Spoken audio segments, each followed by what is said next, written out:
telling us tomorrow is going to be the big day. He's going to make America greater again. And I'm joined by Senator Lindsey Graham, Republican from South Carolina. He's been listening to speech. Your thoughts as a teaser for tomorrow? Well, one, I thought it was good. I'll be the first to admit I didn't think he could win. He defied all expectations. He beat 16 people in the Republican primary, including me. He won states that Republicans hadn't won in a very long time. And it's exciting to see the peaceful transfer of power. But next week, the hard work begins. I want to help him where I can. And where I can, I'll say no. Well, he says he's going to turn things around. What is he going to turn around? Well, I think the first thing we need to turn around is our economy. I think he's going to go full bore on trying to lower taxes to make us more internationally competitive. One of the reasons people leave the country is because the regulatory tax burden is too great. So he can do that with Republican help. He can change some regulations. Building the wall and Mexico pay for it. We'll see how that works. But the big stuff... Do you think that's going to happen? Mexico's going to pay for it? I don't, but I think we do need to secure our borders. But Democrats have a say. The Senate, you require 60 votes on really big stuff. We're going to repeal and replace Obamacare. That will turn around health care. Repealing is easy, replacing is hard, and we should listen to President-elect Trump about replacing and repealing at the same time, not to have gaps. So there's a lot of things he can do, like rebuilding our military, but I hope we can get some Democratic support because we're going to need it. Well, he said he's including inner cities, and that's sort of where my professional career started, in the inner city, doing poverty law. And so, you know, I want to see that happen. We've been losing the war on poverty. So what's he going to do for these inner cities? Okay, so Jesse Jackson came by my office yesterday, unannounced. I've known him for a long time. He was born in Greenville, South Carolina. I knew his mother, know his son very well. I worked with him at CNN. Okay, so here's the deal. We were talking about a summit, a urban reconstruction summit. The idea of repairing our roads and our bridges all over America, but doing something with inner cities, I think appeals to a lot of us. How do you pay for it's important. But the fact that Jesse Jackson came by to see me and wants to meet the president. He wants to work with the president? He says he wants to get a summit, some big city, maybe Chicago, where the private sector, the public sector, the president comes, cabinet officials, and we really have a summit to reconstruct urban America. And I'm a rural guy, so you got to include us too, but count me in. That's a pretty damn good start, I think. All right, Russia. Let me talk about that. We got to talk Russia. The president seems to have want a more working relationship, to say it bluntly or gently, with Putin. Right. And and most other people think Putin is evil. Well, here's what I would say.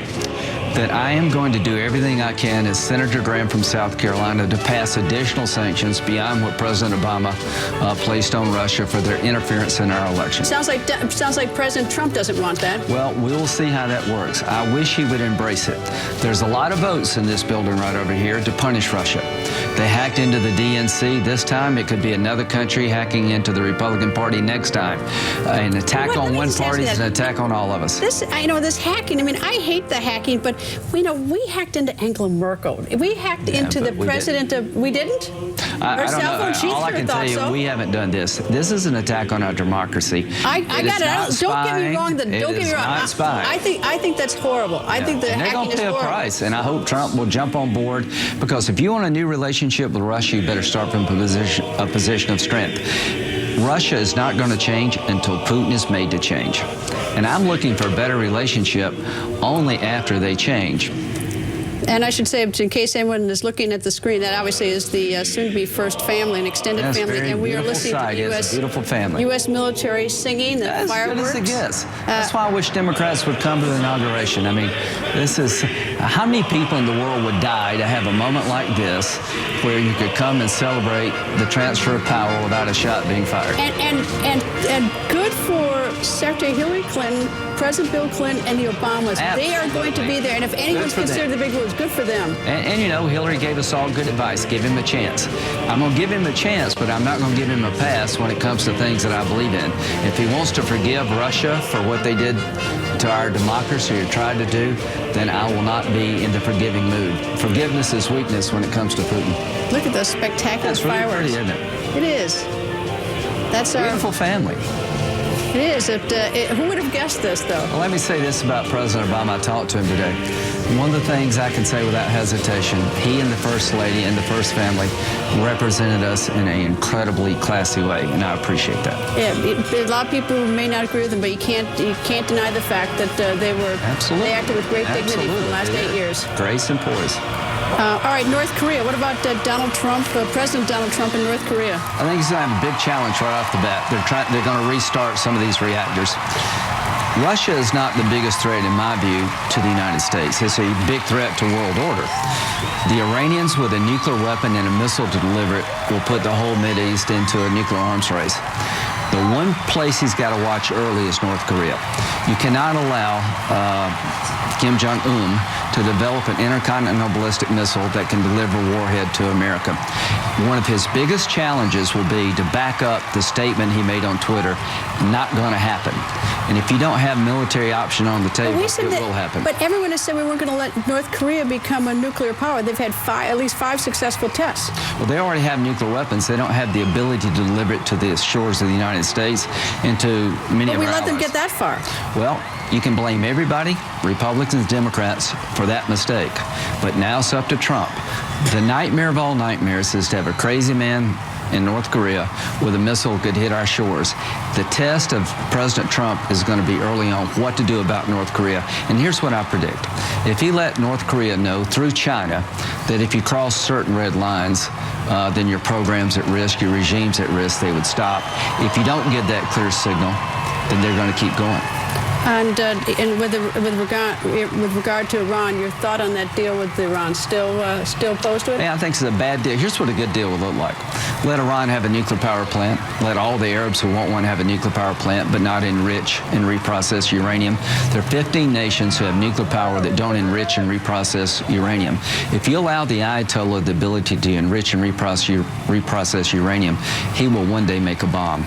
Here's what I would say. Give every Arab nation who wants a nuclear power plant a chance to have one. Give the Ayatollah a nuclear power plant, but do not let him enrich or reprocess uranium. And the Russians, the Chinese, and the Americans should join together and provide nuclear power to the Mideast, but control the fuel cycle. And of course, now we're looking at the Trump family at Lincoln Memorial, looking up at the statue. Family. Huge family. It is a huge family. Can you imagine how he must feel? I can't imagine. I mean, you know, I didn't get very far. I'm glad I tried, but to actually have won, I can only imagine, the responsibility, the sense of pride. I mean, he came from literally nowhere in terms of a political career and won the brass ring, and we all should help him. Well, MSNBC's Cal Perry is at the Lincoln Memorial, the site of that concert, welcoming the president-elect. Cal, what's it like down there? I have to tell you, Greta, the crowd in many ways is the same kind of crowd you would see at a campaign rally, which is why I think we heard very similar sentiments from the president-elect. Tomorrow, it'll be interesting to see what kind of speech he gives. If we have a more unifying speech, that's the big question here on everyone's mind. Certainly, the folks who have come to town who did not necessarily support Donald Trump through and through. Of course, listen, the government structure that we have here, he's going to have to expand, not constrict. He's going to have to bring more people into the coalition. We're talking about a man with a 39% approval rating coming into office. That is historically low, Greta. Are there any crowd counts? It's sort of hard to tell remotely. I think it's somewhere between 10 and 15,000. On the pamphlets that we were handed by the transition team, they said they were expecting up to 200,000 people. That is certainly not what we're seeing here, but a pretty big crowd. I think one of the things that happened is along the National Mall here in Washington, D.C., all the streets have been closed all day, and you have people walking around taking photos, taking selfies of all the monuments, and then you had this concert, and that drew a lot of folks down to Constitution Avenue. And listen, you know this is a beautiful part of the town. You have the World War II Memorial, you have the Vietnam Veterans Memorial. We had that very moving ceremony at Arlington Cemetery before this concert. So it really is hallowed ground, and I think we're seeing a mix of Trump supporters, tourists, and folks who are just here for the inauguration. Cal, thank you very much, and also thank you very much to Senator Lindsey Graham. Thank you both. Mike Allen is the co-founder of Axios, and Karen Tumulty, national political reporter for the Washington Post. Both just interviewed the president-elect. Mike, first your thoughts after interviewing him. Well, Greta, first, thanks for coming to our launch party last night of Axios.com. Flipped the switch yesterday, and we appreciate that very much. So we went and saw the president-elected Trump Tower, and what we saw was someone who, for the first time, was really feeling the weight of what's coming. We're used to him being this sort of cocky, sunny presence, a little bit what we saw there. But he had talked about how he had just had some of his intelligence briefings. He had talked about how he had just talked with President Obama about some of what's coming. And he realized, like, what the job entails. So many decisions that only a president can make. And he's starting to wear on that. We talked to people who spend all day with him, and they said that they can imagine him walking off that stage after he takes the oath tomorrow and having that aha moment as he signs those first papers. Order number 1 for the new president, reauthorizing the National Security Council. It's a funny, like, ministerial tradition. That's what it'll do, and that's when the job really begins. Karen, we've seen a lot of Donald Trump in the last 18 months or so. Where did he come up with this Make America Great Again? What's the origin of this? Well, I was struck by the fact that I found the paperwork in the federal government offices. He had actually trademarked the phrase Make America Great Again only 6 days after the 2012 election. So I asked him about it in my interview, and he said he actually thought of it the day after Mitt Romney lost in 2012.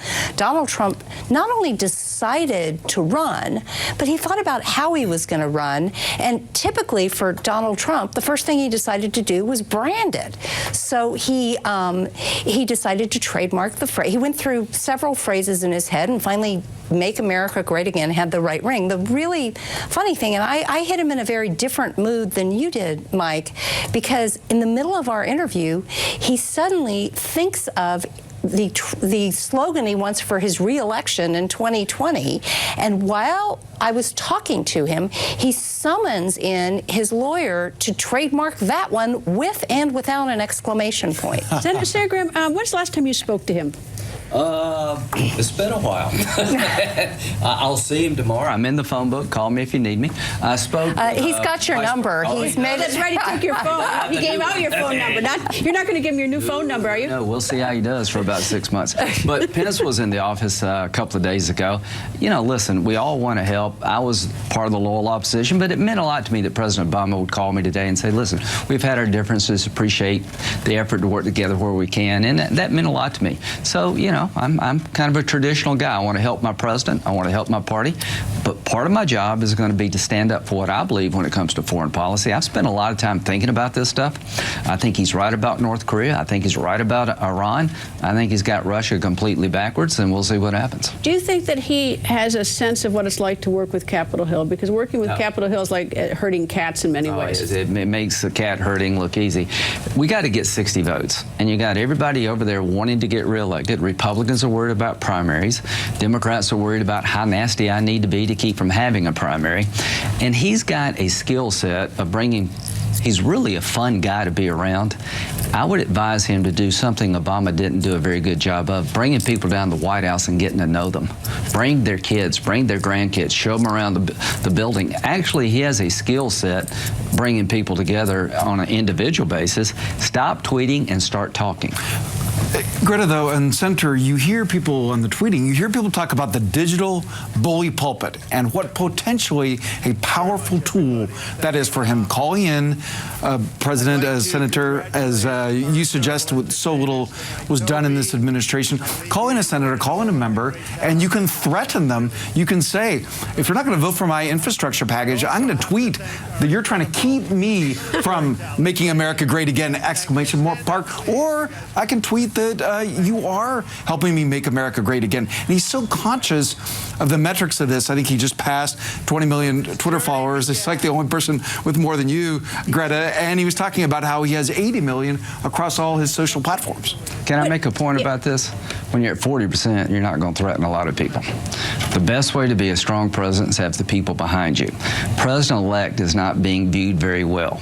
I think President Trump needs to change his image before it gets worse. And tweeting and threatening will not. The people in this body will respond, I think, to being cajoled and to being smoothed, not threatened. I mean, Karen's paper pointed out that he's been the rare president-elect to go down during his transition, right? 40% when even after Bush v. Gore. President George W. Bush was in a much better position. Why did he go down? Why did he go down? I think because people are ready to take a breath and give an incoming president a chance. And his So you think his rhetoric, numbers would go up a little? Yes, but his rhetoric has been divisive. He's sort of continued in. I think people were looking for him to make the transition from campaign mode into presidential mode. He had not done that, has not done that yet, and tomorrow we will see. Tomorrow's his big opportunity to do that, and those numbers could come up very quickly.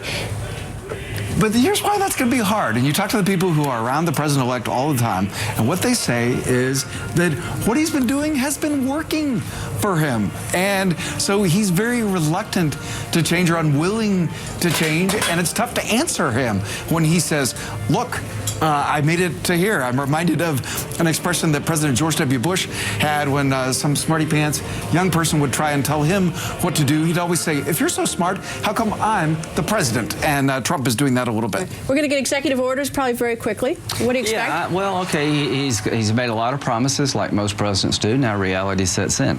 There are 800,000 young kids, some middle-aged people, who came out of the shadows at President Obama's request, the DACA executive order.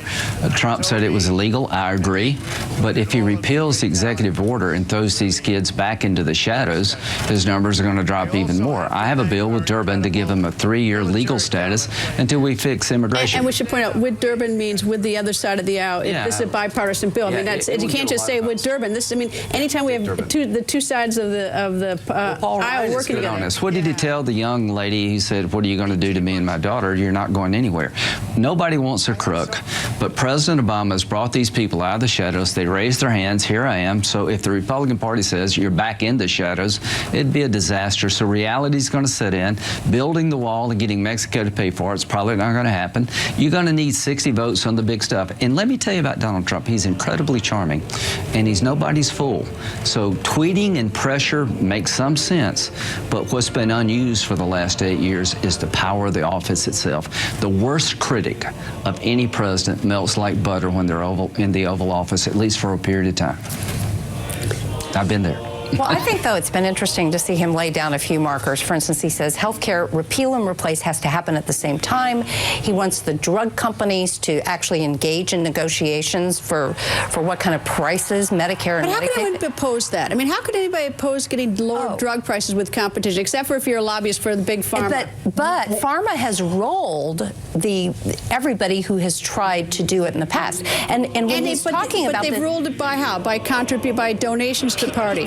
They are an extremely powerful lobby up on Capitol Hill. But they're powerful because they have money. I mean, we say the word power, but what we really mean is money. And they are in especially the biotech industry, they're in everybody's district. Well, Greta, I can tell you somebody significant who disagrees with this idea, and it's somebody called Speaker of the House Paul Ryan. I talked from the great state of Wisconsin. That's right. That's right. I talked to Speaker Ryan from his Janesville district office, and he said that there actually is more of a story to tell about how the current program works, that by having a big amount of business, you can get big discounts. And he said, some people just don't know that yet. And I said, you mean like the president-elect? So he says there is a better story to tell there. So the issue is more debatable than the way it's been framed. In what way? Well, what Speaker Ryan says is that that by having big group bulk business, that sometimes that you can drive a better bargain that way. So he's going to debate this, and President-elect Trump's style has been to not wait for the substance of the policy to go ahead and take a position. We asked him the other day how he likes to be brief, and he said he likes bullet points. He said, I don't need the 200 pages. So he needs somebody to give him those bullet points before he goes too decisive. But that's because his instincts on everything. I mean, he's a real estate developer. His instincts are always, let's move to the deal, let's move to the deal.